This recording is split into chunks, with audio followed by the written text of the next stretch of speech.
सांच बराबर तप नहीं, झूठ बराबर पाप, और जाके हृदय सांच है, ताके हृदय आप।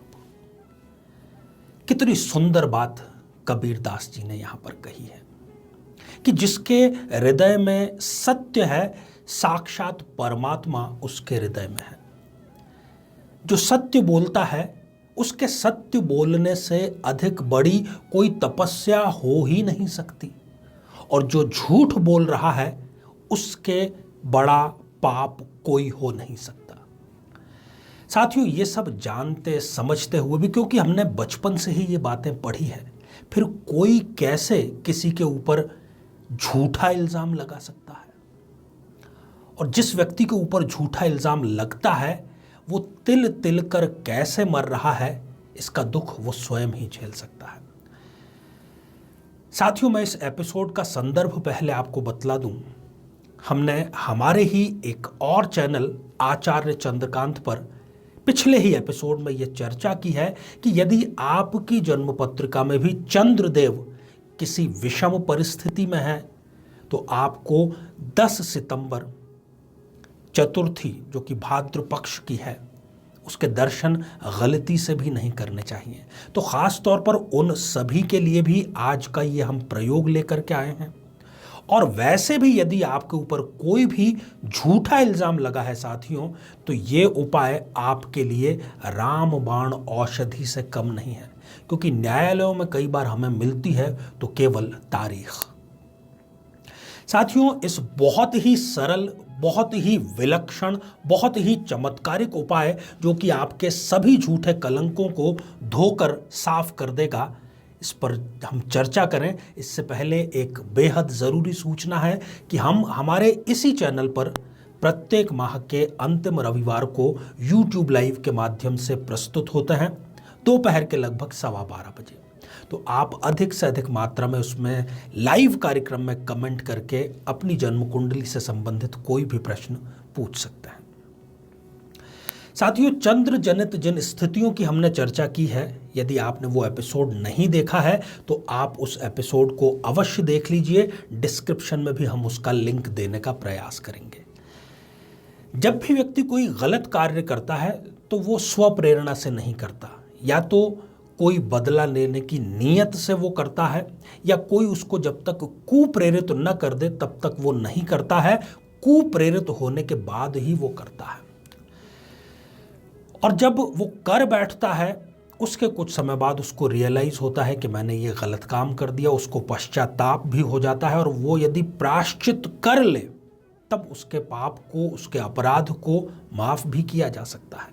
स्वयं हम यदि चंद्रमा की भी बात करें तो चंद्रमा के द्वारा किए गए पापों को भगवान शिव ने माफ किया, और उनकी एक कला को उन्होंने मस्तक पर धारण भी किया। आप उस एपिसोड को पहले विस्तार से देख लें ताकि आपको सारी बात ठीक से समझ में आ जाए। अब यदि आपसे दोनों कार्य हो गए हैं, आपने उस चतुर्थी के चंद्रमा के दर्शन कर लिए, चाहे जानबूझकर चाहे गलती से, तो अगले 1 साल तक झूठे आरोप लगना आप पर निश्चित है। और यदि ये कारण नहीं है, कोई दूसरा कारण है, तब भी उसका कोई एस्ट्रोलॉजिकल कारण ही होगा कि बार बार क्यों आपके ऊपर झूठे आरोप लग रहे हैं। और कई मामले मेरे स्वयं के सामने आए हैं। इतना दुखी हो जाता है व्यक्ति, सुसाइडल उसकी टेंडेंसी हो जाती है, और कई लोग तो सुसाइड कर बैठते हैं। तो मैं उपाय पर चर्चा करूं उससे पहले मेरी आपसे प्रार्थना है, जो भी लोग ये कार्यक्रम देख रहे हैं, कभी जिंदगी में किसी के ऊपर झूठे आरोप मत लगाना। अब साथियों, करना क्या है? करना यह है कि आपको रविवार को यह प्रयोग करना है।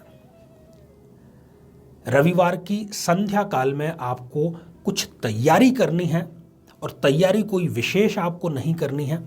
आपके पास में होनी चाहिए मां दुर्गा की सप्तशती, और सूर्यास्त के पास में बाद में जब भी आपको समय मिले आप एक बार दुर्गा सप्तशती का पाठ करें।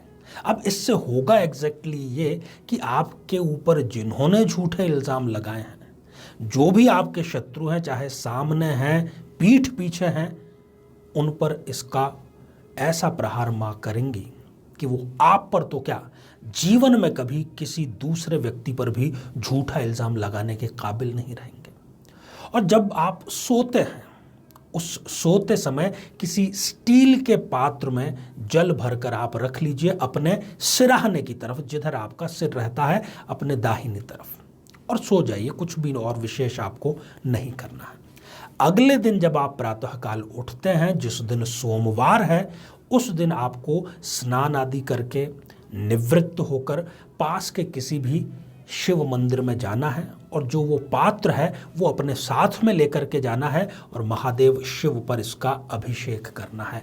अब आपसे जाने में अनजाने में कोई गलती हुई है, महादेव शिव न केवल आपको माफ़ करने, क्षमा करने का कार्य करेंगे, बल्कि आपके ऊपर जो झूठे इल्ज़ाम लगे हैं वो परिस्थितियां चाहे कितनी ही आपके प्रतिकूल हो, वो आपके अनुकूल हो जाएंगी, और स्वयं सामने वाला व्यक्ति आपसे आकर के माफ़ी मांगेगा कि उसने जो इल्ज़ाम लगाए हैं वो सारे के सारे झूठे हैं, और आपको पहले से भी अधिक सम्मान की प्राप्ति ज़रूर होगी। अब आप प्रश्न ये पूछेंगे कि ये कितनी बार करना है।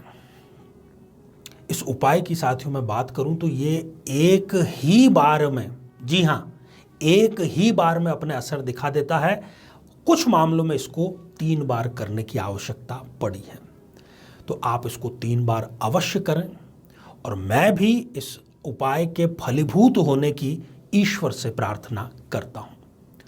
तो साथियों, आप सभी स्वस्थ, समृद्ध और शांतिपूर्वक जीवन व्यतीत करें, और हमारे इस चैनल को अभी तक यदि आपने सब्सक्राइब नहीं किया है तो ऐसी ही सरलतम साधनाओं के लिए इसको सब्सक्राइब जरूर कर लें। नमस्कार। जीवन में किसी समस्या का सामना कर रहे हैं, जैसे कि शादी में देरी होना, पति पत्नी में मनमुटाव या तलाक तक की नौबत आ जाना, संतान का प्राप्त न हो पाना, नौकरी या धन प्राप्ति में बाधा आना, जीवन के प्रत्येक क्षेत्र में किसी न किसी प्रकार की बाधा आना, तो आज ही अपनी जन्म पत्रिका का संपूर्ण विश्लेषण करवाएं और पाएं समस्या से सदैव के लिए मुक्ति।